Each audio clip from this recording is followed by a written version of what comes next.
In this video, I'm going to show you how to draw a fantasy world map inspired by old school video games.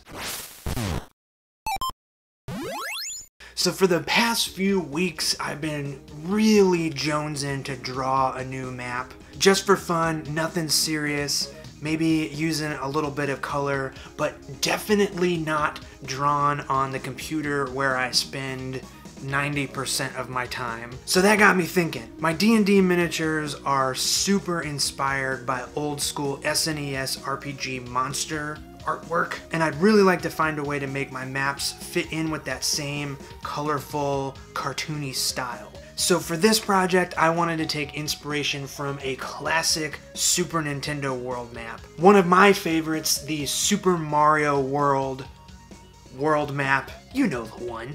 So I always start off a map with pencil.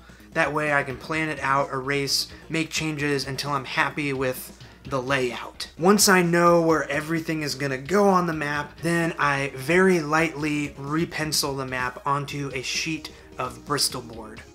Now usually I would say before jumping into drawing the actual map, you gotta make a key. Think about the sort of terrain and landmarks you're gonna need for your map and figure out how to draw those pieces and parts separately without worrying about how they're all gonna fit into the map. Check out the card that's popping up right now to learn more about my usual process. It's also important to note that I'm not copying the original map artwork, but I am drawing the same world, only as like a fantasy drawing instead of Super Nintendo pixel art. So it's kind of like if you were to visit the Mushroom Kingdom in your D&D game and the Dungeon Master handed you a map of the world. You know, there aren't any warp pipes or special star areas, but there are mountains and forests and waterfalls and castles.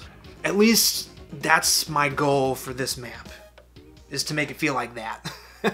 Alright, once everything looks good on the Bristol board, I very lightly run over the pencils with my kneaded eraser to make sure they're super light. And then it's time to start adding color. For this drawing, I'm going to be using Posca pens. These are like water-based paint markers.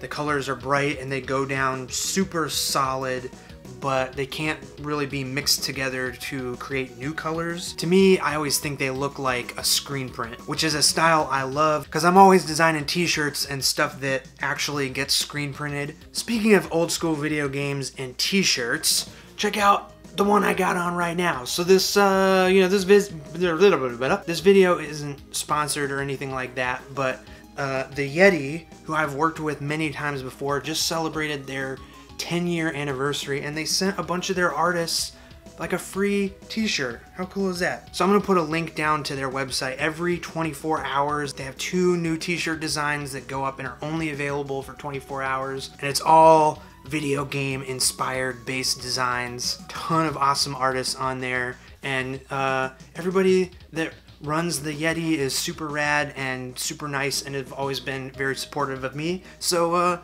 check it out. Link in the description. Okay, where was I? Posca markers. So I have purchased 2 sets of Posca markers. There's a basic set of 15 and then a set of 7 pastel. All of them the 3M size, plus a few extra that I'll talk about later. So before I started putting paint to paper, I took a scrap sheet of Bristol board and tested out some of the colors. I drew some mountains, trees, buildings, and water just to make sure it all looked good. I guess you could consider this a key of sorts. Got it all figured out, and now it's time to start adding the flat color. So you'll notice that as I go, I'm not doing any of the black line work. That comes last. Because these paint pens stay wet for a minute, and because I'm right-handed, I start at the top left and sort of work my way down and right, filling in the mountains and grass and buildings and water as I go. Once the paint is dry, then I'll be able to draw on top with another color. So stuff like the trees can be drawn right on top of the grass, no problem. But I should say lighter colors don't go over black very well, so that's why I'm leaving the black line work step for the end.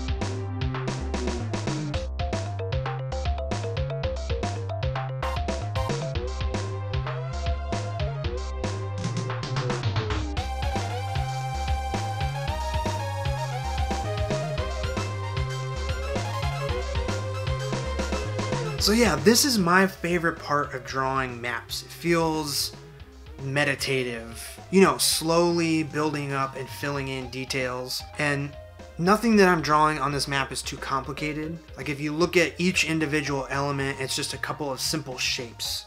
So mountains are triangles that have a highlighted side. Buildings are just a couple of rectangles stacked on top of each other. Lakes and rivers are just blobs of blue.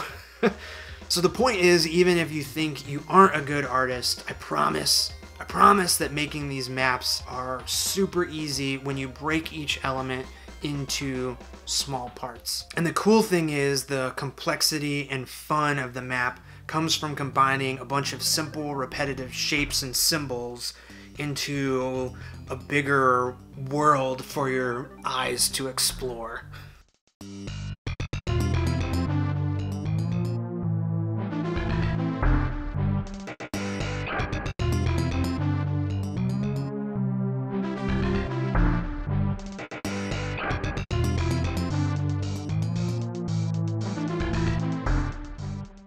Alright, so drawing this map has got me thinking about fantasy worlds. So I figured out how to draw the traditional fantasy stuff, and I've made a bunch of videos about it, you know, forests and mountains, deserts and lakes, castles and bridges. But fantasy worlds can have all sorts of different type of terrain and buildings and points of interest. You know, so like, how would I draw a map that is completely underground, like Bowser's Valley? Or what would a world map in space look like the Star World? And as I'm going here, really, I think this is why spending the time to do a creative project just for fun is so important. You know, I'm stretching my creative muscles, and just like looking at a good world map, my imagination is opening up. Just from working on this one map, I've already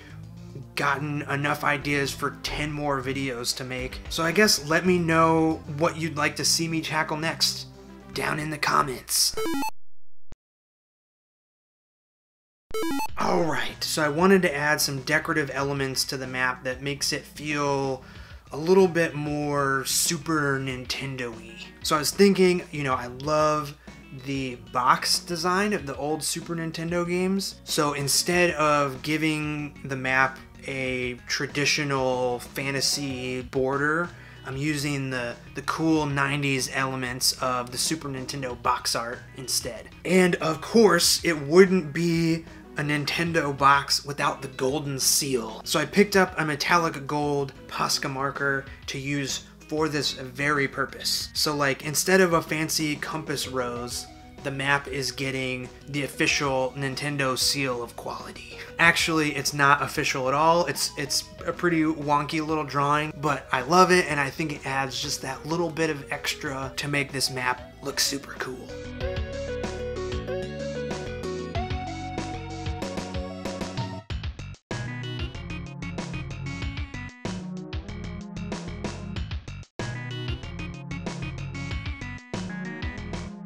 So now that all the flat color is in, it's time to bust out the black Posca marker for the line art. Only this time I'm not using the big 1.3 pen that I've been using to color in everything. I'm going to be using the smaller PC1MR.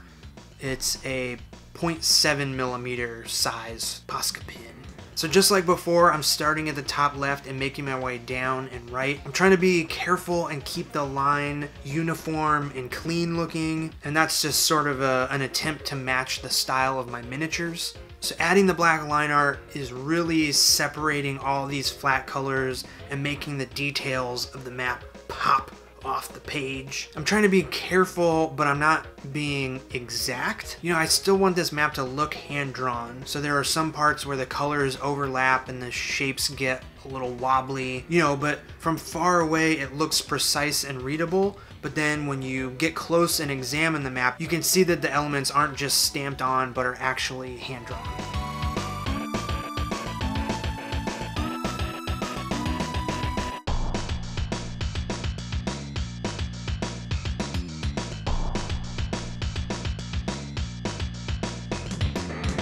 Like I said earlier, there's something meditative about drawing maps by hand. You know, it can be tedious, especially when you're creating a map that's much more complicated than this one, but slowly creating, or in this case, recreating a world with your own hands is just a magical experience. You know, taking a blank sheet of paper and turning it into a place that others can explore is what sharing creativity is all about. And that's the stuff I love.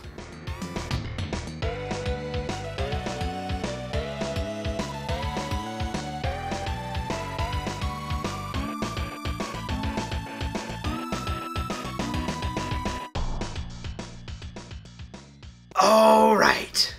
The last step is to add some small details, just like waves, and fix up a few little mistakes here and there. And after all of that, my Posca Pen Fantasy Super Mario World map is complete.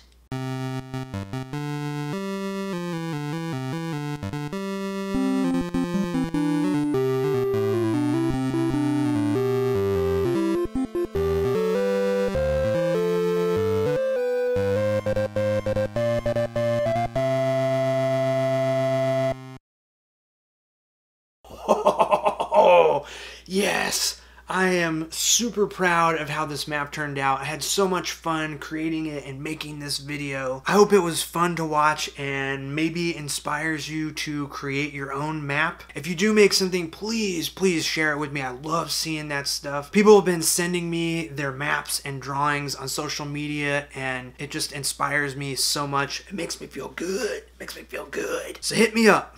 All right. Thanks so much for watching, and I'll see you in the next one. See ya!